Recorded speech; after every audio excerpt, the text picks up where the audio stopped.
You are not drinking enough water. At least, that is what the bottle on your desk keeps whispering to you. 8 glasses a day, 2 liters, the magic number. There is an app for it now.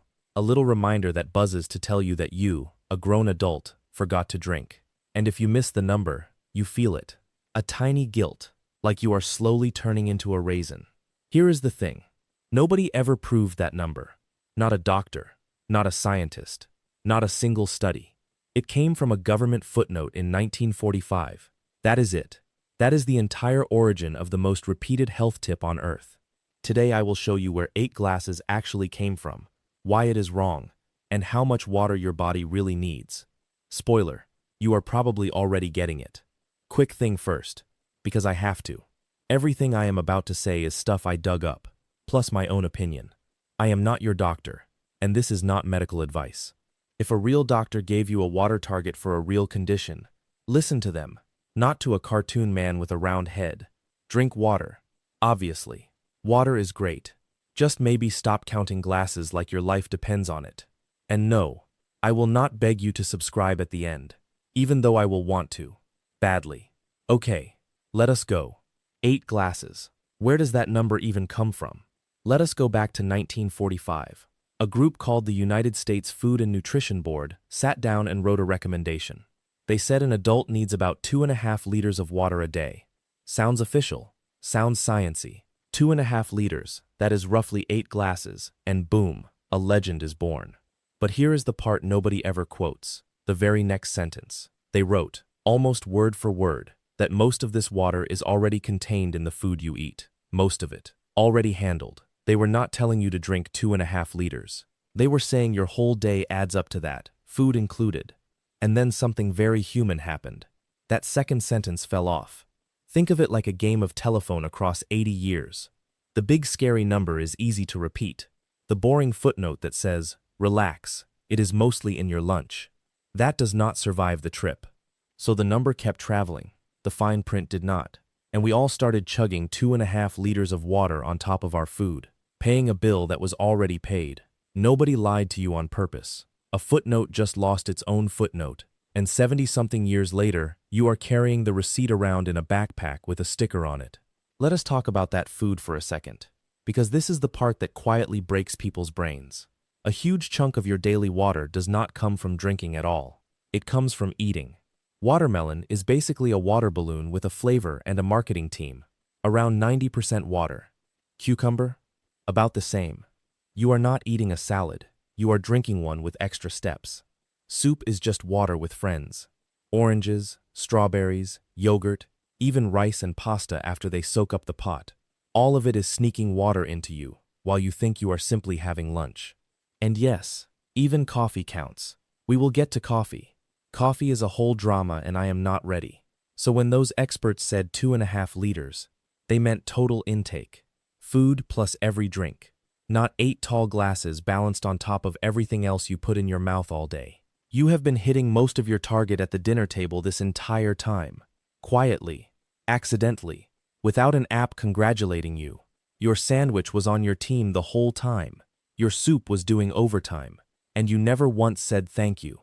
Okay. But maybe there is some hidden study, right? Some lab coat somewhere who actually proved 8 by 8. Good news, a scientist already checked for you. In 2002, a kidney specialist named Heinz Valton went hunting for the origin of the 8 glasses rule. He went looking for the evidence, the study, the trial, the proof that healthy people need to force down that much water. He found nothing. No study, no trial, no magic 8. It was advice that everyone repeated and nobody ever checked. A rumor that put on a lab coat and started acting official. And now ask the fun question. Who benefits if you believe you are always dehydrated?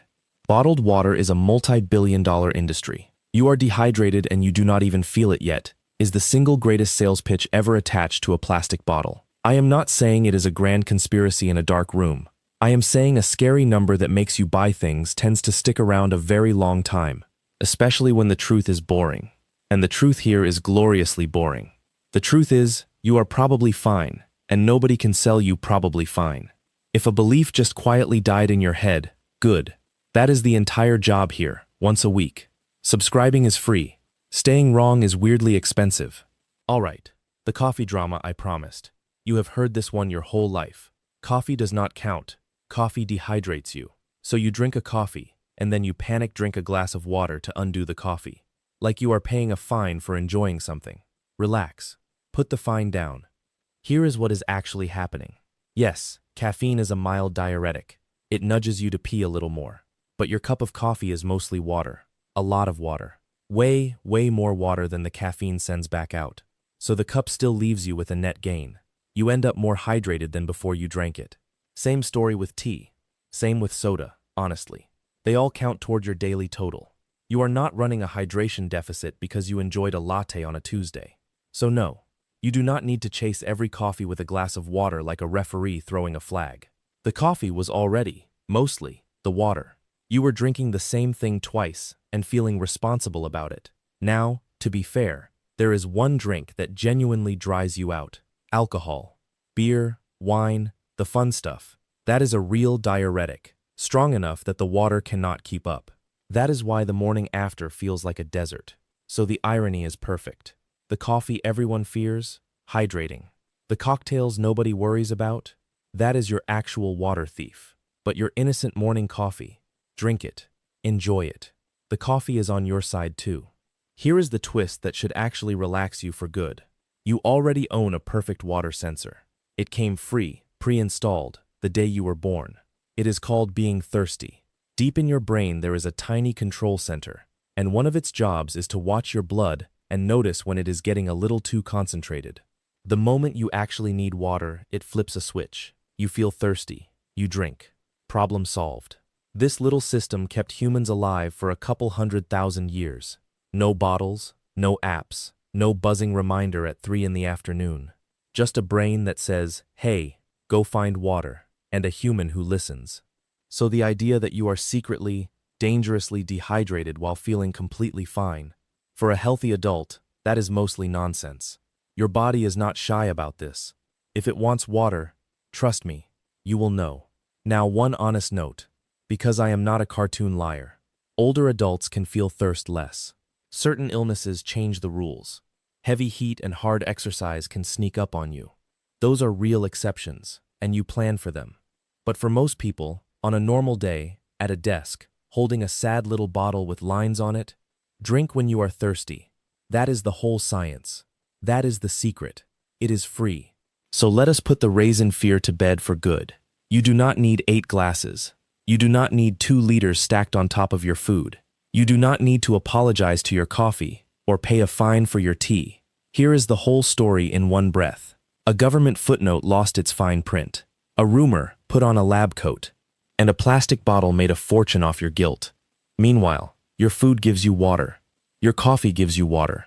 And your own brain tells you, for free, exactly when to drink more. So here is the plan. Drink when you are thirsty. Drink a bit more when it is hot or you are sweating. And quietly delete the glass counting app. No smash, no guilt trip. If you want one of these every week, subscribe. If not, we are still good. You left a little freer than you came in. This was wrong all along. The thing everyone believes. Fact checked. Go drink some water.